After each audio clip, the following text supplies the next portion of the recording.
Mia's hands trembled as she gripped her coffee cup, staring at the message on her phone. Derek had found her. After 2 years of silence, 2 years of rebuilding her life piece by piece, his name appeared on her screen again. Her heart pounded. She had moved cities, changed her number, and started fresh, but somehow he had tracked her down. The message was short, only 3 words, but it carried a weight that made her stomach twist. "I found you." She closed her eyes and took a deep breath, trying to remember the woman she had become, not the frightened girl she used to be. 6 months ago, Mia had walked into the offices of Vital Consulting with nothing but a resume and a quiet hope for a new beginning. She had impressed the hearing manager with her sharp mind and calm confidence, though few people knew how hard she had worked to rebuild that confidence from nothing. Her new boss, a composed and quietly powerful man named Mr. Vital, ran his company with precision and discipline.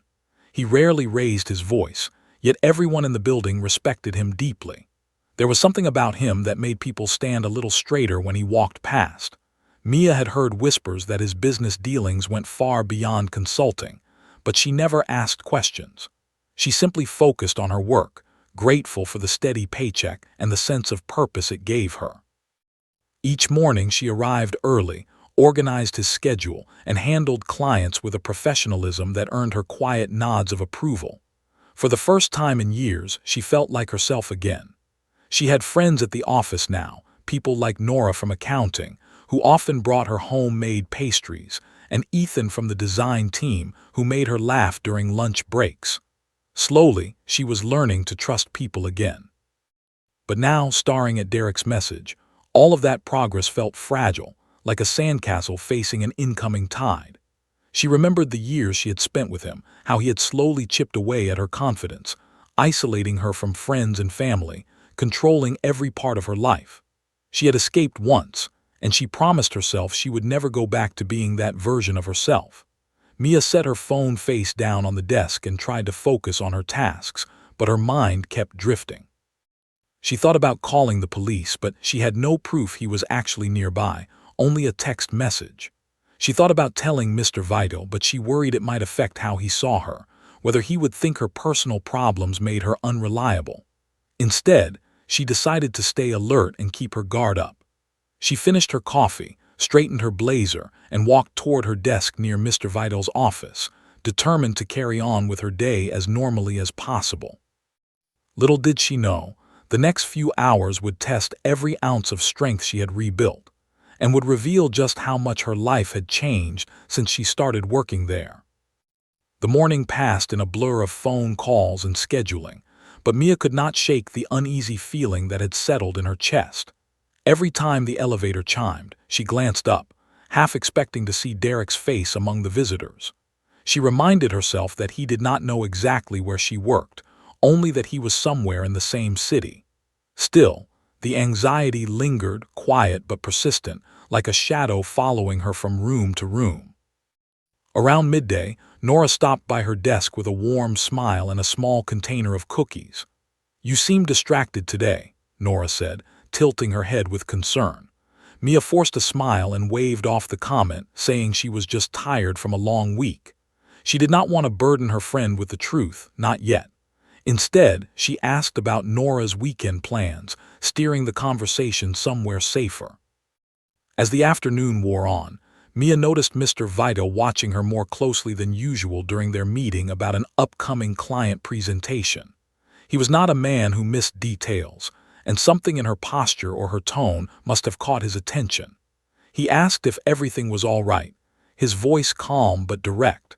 Mia assured him she was fine, though her hands were still slightly unsteady as she handed him a folder of documents. He studied her for a moment longer before nodding and moving on, but she could tell he had noticed something was different.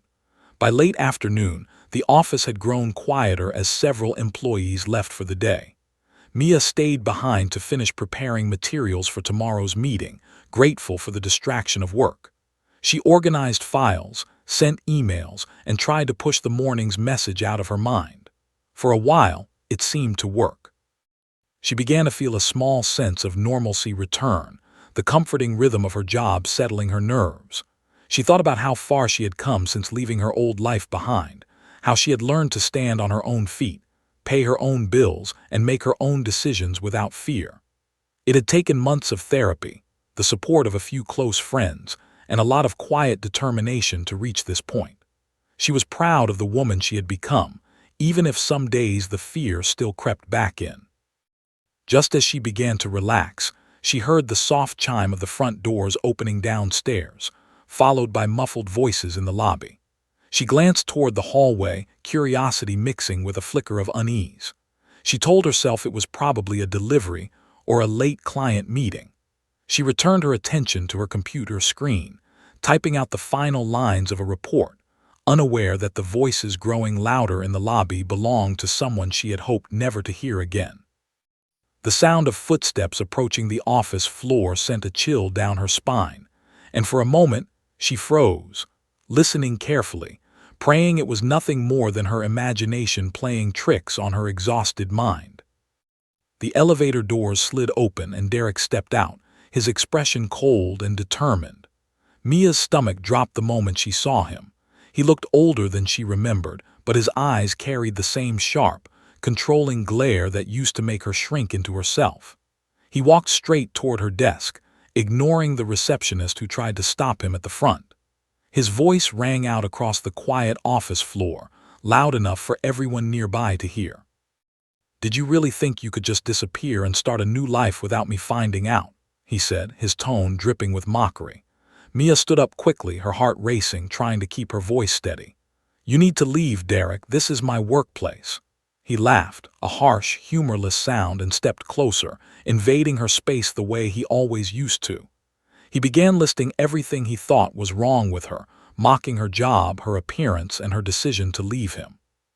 A few coworkers peeked out from their desks, unsure of what was happening, their faces filled with concern. Mia felt her cheeks burn with embarrassment, the old familiar shame creeping back into her chest. She tried to hold her ground, telling him firmly that their relationship was over and that he had no right to be there.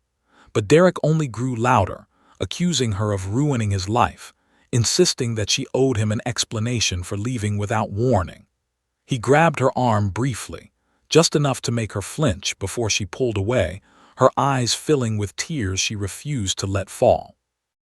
The office had gone completely silent, every employee frozen in place, watching the scene unfold with growing alarm. Nora had already picked up her phone, unsure whether to call security or step in herself. Derek continued his tirade, unaware that the atmosphere around him had shifted, that the air in the room had grown heavier with each passing second. He did not notice the tall figure who had quietly entered from the private hallway behind him, moving with slow, deliberate steps. Mr. Vidal had heard the commotion from his office and come to see what was happening. He stood only a few feet behind Derek now, his expression unreadable, his eyes fixed on the scene with quiet intensity. Mia caught sight of him over Derek's shoulder, and for a brief moment, relief and fear mixed together in her chest. She did not know what would happen next, but she knew that everything was about to change. Derek, still consumed by his own anger, kept speaking, completely oblivious to the presence looming behind him, unaware that the most powerful man in the building was standing close enough to hear every single word. Mr. Vidal's voice cut through the tension, calm and steady, yet carrying an authority that silenced the entire room instantly. "That is enough," he said, each word measured and deliberate. Derek spun around, startled, his confidence faltering the moment he saw the man standing behind him. Something about Mr. Vidal's presence made Derek take an involuntary step back, though he tried to mask it with a forced smirk. "And who exactly are you?" Derek asked, his voice noticeably less certain than before. Mr. Vidal did not answer immediately. He simply studied Derek with a calm, unblinking gaze, the kind that made people feel as though they were being carefully evaluated and found lacking. "I own this building, and everyone in it works under my protection," he finally said. "That includes Mia." The words landed heavily in the silent office, and Derek's face shifted from arrogance to uncertainty. Mr. Vidal took a slow step forward, his tone never rising, yet somehow growing more intimidating with every syllable. He explained, with chilling calmness, that Derek's behavior would not be tolerated, that harassment of any employee was something he personally took very seriously. He mentioned, almost casually, that people who caused trouble for those under his protection often found their lives becoming very complicated very quickly. Derek's bravado crumbled entirely. He glanced nervously between Mr. Vital and Mia, clearly recalculating the situation he had walked into. Security arrived moments later, alerted by one of the staff members, and stood on either side of Derek, waiting for instructions. Mr. Vital simply nodded toward the elevator, and the message was unmistakable. Derek did not argue further. He straightened his jacket, attempting to preserve whatever dignity he had left, and walked briskly toward the elevator, refusing to look back at Mia. As the doors closed behind him, a collective breath seemed to release throughout the office. Mia stood frozen for a moment, her legs weak with the sudden release of tension. Nora rushed to her side, gently guiding her to a nearby chair, asking if she needed water or a moment to sit down. Mr. Vital turned toward Mia, his expression softening slightly, though his composure remained intact. He asked if she was hurt, his voice quieter now, meant only for her. Mia shook her head, though tears finally slipped down her cheeks, a mixture of relief, embarrassment, and exhaustion overwhelming her all at once. He assured her that she had nothing to be embarrassed about, that the fault belonged entirely to the man who had just been escorted out. For the first time in years, Mia felt something unfamiliar settle over her, a sense that someone with real power had stood up for her without hesitation, without her having to beg or explain herself. The following days brought a quiet shift throughout the office. Word of what had happened spread gently among the staff, not as gossip, but as a story of support and protection. Coworkers who had once simply exchanged polite greetings with Mia now checked in on her more often, offering small gestures of kindness that meant more than they realized. Nora brought her tea every morning for a week, insisting it helped calm the nerves, while Ethan made a point of walking with her to the parking garage after work, never mentioning why, simply making sure she was not alone. Mia found herself deeply moved by these small acts of care, realizing how much of a community had quietly formed around her without her even noticing. Mr. Vital called her into his office 2 days later, not to discuss the incident directly, but to check on how she was doing. He spoke gently, assuring her that her position at the company was completely secure and that nothing about the situation would affect how he or anyone else viewed her professionally. He told her, with quiet sincerity, that strength was not about never facing hardship, but about continuing to move forward despite it. His words settled something deep within her, a validation she had not realized she needed. He also mentioned that additional security measures would be placed at the entrance, purely as a precaution, and that she should never hesitate to reach out if she ever felt unsafe again. Mia thanked him, her voice steady this time, free of the tremor that had haunted her the day before. Over the following weeks, she noticed a genuine transformation within herself.